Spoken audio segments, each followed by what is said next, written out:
Hello and welcome to Livewire's 100 Top-Rated Funds series. My name's James Marley, down here in the rocks with Kate Howitt from Fidelity. Kate, lovely to see you. Thanks for coming down. Hi, James. Start with a little bit about you. I'd love to know what motivates you. I think the most fundamental thing is I'm really curious. I just always love understanding what's going on in the world, why things turn out the way they do, the interplay between the human element and the kind of structural industry elements, and just watching the world change. You know, funds management is such a great job where the world is constantly changing and our job is to make sense of it and see opportunities within it, and that's really great. Yeah, that's the part that comes naturally to you. Over the years you have experiences and people that have an impact and shape how you view the world. Is there anything in particular that stands out, or an individual that has had a big impact on you?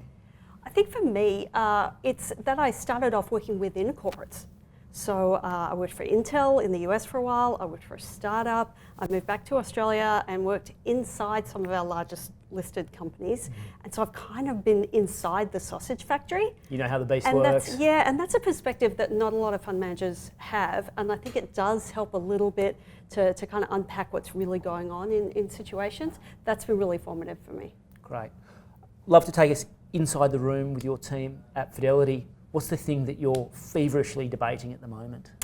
Well, we're really a bottom-up house, and so it's rarely a really big topic of discussion. It's usually a lot of unpacking small situations in individual stocks.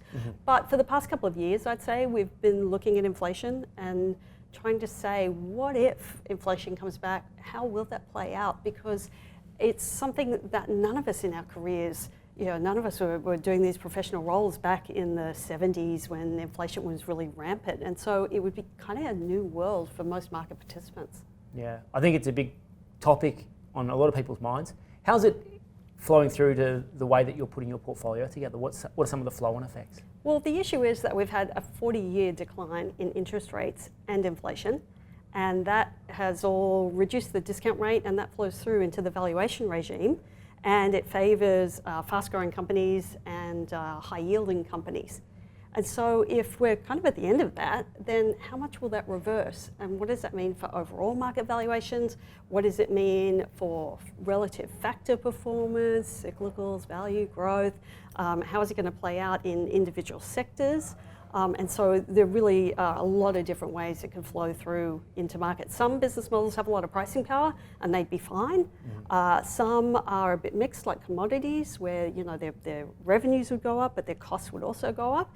And some have very little pricing power and would really find that their profits and their valuations would be hit. So it's really important to flow that through.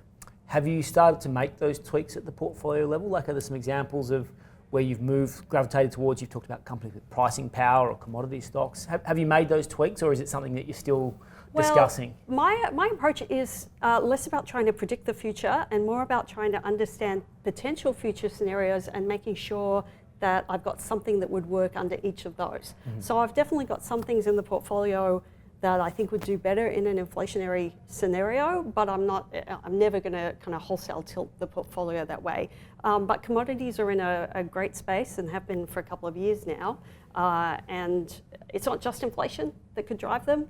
The whole shift towards decarbonising would be an incredibly metals intensive process that, for certain commodities would completely dwarf the China super cycle that drove them in the last cycle. So, there's a lot of things going on for commodities beyond just inflation. Well, let's talk about cycles. 12 months ago, we were in the depths of pessimism. Everyone was kind of thinking that the world was kind of teetering on the edge. If we're to use a simple framework for thinking about market cycles, pessimism, skepticism, optimism and euphoria, where would you see us on that schematic at the moment? Yeah, I mean, I would kind of look at it as cycles within cycles. In the kind of near term, yeah, there's signs of some market fatigue. When you have markets travel this fast in 12 months, they tend to kind of collapse a little bit under their own weight. So, we wouldn't be surprised if there was a bit of a weak patch, mid this year, later this year.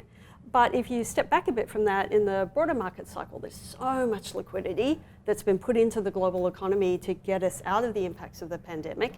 And so much of that is flowing through into asset prices, asset valuations, and that's not going to be unwound anytime soon. So a little bit of a pause, but then on a bigger picture basis, we think there's still room for optimism to continue to build. If we're to put our longer term thinking caps on, is there a particular trend or a thematic that you think will be really important for investors to get right over the longer term? I think one of the things we've been discovering over the last couple of years is how profoundly different some software company business models can be, and these winner-take-all markets where they have very low asset intensity, very low cost bases, high margins, and an ability to grow their revenues at this extraordinary rate and create new markets where there were none before. These are really kind of strange beasts from an economic point of view. Now, the market has priced these very fulsomely. So I think over the next couple of years, there's going to be this real tension between, these companies might continue to capture the lion's share of the profits available out there, but then how much of that is already reflected in pricing? Because if you go back to 1999, even if then you'd been an amazing stock picker and you'd figured out that Microsoft, Amazon, Google, that those ones are going to be the winner, and pets.com were going to blow up, you still had to wait, 16 years to get back to the previous peaks. So, you can have an amazing company that's a long-term winner that still can have some very big gyrations in the valuation the market will put on it. Yeah, interesting. Now, you've been investing, picking stocks, it's your profession. For those investors that are watching, if there was one piece of advice, a tip that could help them be more successful, what would that single piece of advice be? Yeah, so Nobel laureate Daniel Kahneman wrote a book called Thinking Fast and Slow. And he says that we evolved to try to conserve energy and make fast decisions, kind of snap decisions with a lot of assumptions. And that's really good if you're trying to outrun a tiger. But if you're trying to make money from investments, then you need to be thinking slow. So you've got to find out for yourself what kind of individual processes or habits you need to have so that when you're actually making those decisions, you're in slow thinking mode. Now, we don't like to think slow because it's very resource intensive, and we evolved to be kind of lazy. And so it's a lot easier to just make fast decisions. It feels really good. But I think, personally, that's a really important thing, is to find a way for yourself to get into your slow thinking mode. Okay, well, let's put the slow thinking caps on. Can you pitch me an idea, something for the longer term?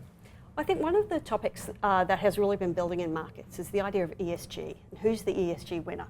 And if you look at some markets offshore, you could buy a wind farm company or a solar company or something that's kind of right at the pointy end of decarbonising the world. That decarbonisation process for the world is going to take somewhere between $100 and $150 trillion. That's a lot, right? The US economy GDP is only about 21 trillion, right? So there's a lot of money. So if you say, well, okay, I think that needs to happen. I want something that's going to be part of that big tailwind. What do I own in Australia? I have a slightly different view that a really great stock for that is Macquarie Group. Because Macquarie have seen, 100 trillion, that's a lot of investment that's got to be made. So the group has been focusing on the last couple of years of hiring in scientists and engineers, specialists who can really help them understand the really fundamentals about the various technologies that will be part of that, because they know if they understand that better than anyone else in the room, they can be the advisor to the wind farm developer. They can be the advisor to the wind farm off-taker. They can be the advisor to the wind farm acquirer. They can co-invest. So they are positioning themselves to be the green investment bank to the world, or the picks and shovels play on decarbonisation. And we think that's got a long runway to go. Great. Well, Kate, thank you for coming down today, and thanks for being part of Livewire's 100 Top Rated Funds. Terrific, thanks.